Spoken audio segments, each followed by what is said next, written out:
আসসালামু আলাইকুম এভরিওয়ান। তো আজকে আমি খুবই হেলদি এবং স্বাস্থ্যকর একটি শরবতের রেসিপি বানাচ্ছি।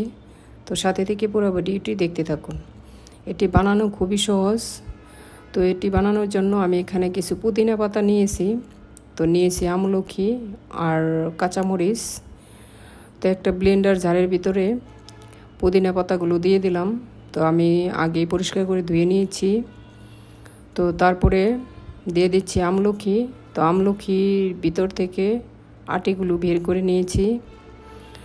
তো তারপরে দিয়ে দিচ্ছি কাঁচামরিচ।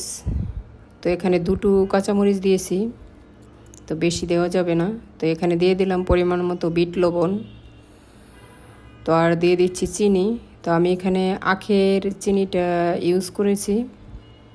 তো মিষ্টিটা যে যার মতো বুঝে ইউজ করবেন, যে যেরকম মিষ্টি পছন্দ করেন। তো আর এখানে দিয়ে দিচ্ছি দুধ। আমি দুধটা কিন্তু ফ্রিজে রেখে দিয়েছিলাম, ফ্রিজে রেখে ঠান্ডা করে নিয়েছি।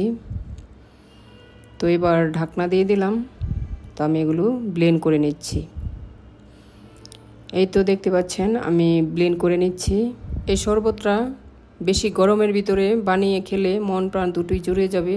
যারা এখনও খান নাই অবশ্যই ট্রাই করে দেখবেন।